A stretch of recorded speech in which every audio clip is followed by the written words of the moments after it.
տվյալ բացահայտված չէ։ Այսօր ես ուզում եմ ձեզ հայտնել, որ նշվածը վերաբերում է Նարեկ Կարապետյանին։ Նարեկ Կարապետյանին վերաբերող միջնորդություն է ներկայացվել այն նույն տրամաբանությամբ, որով երբ ներկայացվել էր, այն վերադարձվել էր։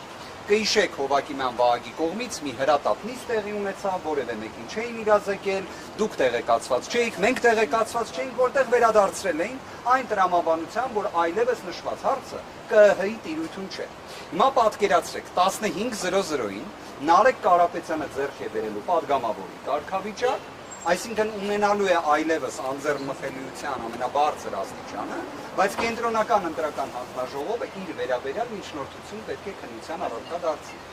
Ինչ է լինելու դրա ճակատագիրը, հերթական, քաղաքական, հետապնդման, միջամտության, ամեն կերպ, որ Նարեկ Կարապետյանի գործունեությանը միջամտեն, խոչընդոտեն, գիտեք, սա մեղմ ասած իրավունքի նկատմամբ ծաղր է։ Այլ, հիմա դուք օրինակ կհարցնեք ինձ, թե Նարեկ Կարապետյանի վերաբերյալ ինչ քրեական վարույթ է։ Տեղեկություն չունեմ։ Ավելին, նշված տվյալը իմանալով հանդերձ, որ 17:00-ի նիստը փաստորեն Նարեկ Կարապետյանին է վերաբերում, մենք ունեինք մեր դիրքորոշումը, որ ներկայացնենք դիրքորոշում, որ ժամանակ տրամադրվի, ծանոթանանք այդ անհասկանալի նյութերին, որոնք վստահ ենք, որ որևէ կերպ առնչություն չեն ունենալու Նարեկ Կարապետյանին։ Բայց Նարեկ Կարապետյանի դիրքորոշումը տարբերվում է տվյալ դեպքում իմ որպես իրավաբանի, փաստաբանի դեռևս այդ կարգավիճակում ունեմ դիրքորոշումից։ Վերջինս դեմ է դրան, որ նման դիրքորոշում ներկայացնենք եւ ժամկետ ուզենք այս մասին։ Հաստատի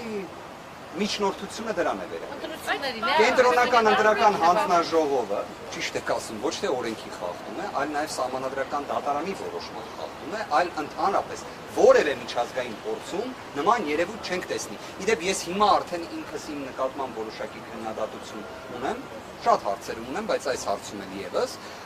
ես հաճախ խոսում էի Սոմալիի հետ համեմատականի մասին, որտեղ գիտեք դեռ կան ծովահեններ, երևի թե այնքան շատ ասեցինք, որ մեր իրականության մեջ նույնիսկ ինչ-որ հարցերում Սոմալին կարծես թե ավելի մեծ իրավունքի պաշտպանության նշաձող է սահմանում, քան Հայաստանի Հանրապետությունում իրավապահ մարմինները։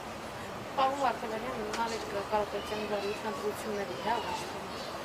Ես Նարեկ Կարապետյանի վարույթը կարող եմ հստակ ասել, որ իրավաբանության հետ առնչություն չի կարող ունենալ, որտեղ չի կարող լինել մի վարույթ։ Ես նշված տվյալներին դեռ չեմ տիրապետում։ Այլ երկրի քաղաքացիության վերաբերյալ այնպիսի տվյալներ են հասանելի նաև քննչական մարմնին, որ իմ կարծիքով եթե դուք դիմեք քննչական կոմիտեին եւ իրենք ունենան բավարար ազնվությունը,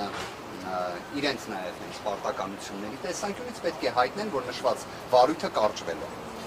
Այլ տարբերակ ուղղակի չունի։ Քրեական վարույթը, պարոն Վարդանյան, նախաձեռնությունը շարունակել, մեկը բաժանանակից ազատագրել է կապակցությունները, Երկուսն էլ պետք է կարճվեն, այսինքն այստեղ այլ տարբերակ իրավական չկա, բայց հիմա ի վերջո ինչ են ցանկանում դատախազությունը, որ ԿԸՀ-ն այսօր անի, եւ երևի թե ինչ-որ ստվերային չի բացառվում նաև որոշակի վարժություններ, պետք է տեղի ունեցած լինեն, ամեն ինչ հնարավոր է, բայց մի բան հստակ է, նույն կենտրոնական ընտրական հանձնաժողովը նույն կազմով կհիշեք, վերադարձրել դատախազության միջնորդությունը։ Դատախազությունը փաստորեն նորից է այն ներկայացրել եւ ոչ թե ներկայացրել է այսօր, կարծես տվյալը դրա վերաբերյալ պետք է ավելի վաղ տեղի ունեցած լինի։ Ինչ է։ Մանդատ վերցնել պետք է, թեմայում նախորդ անգամ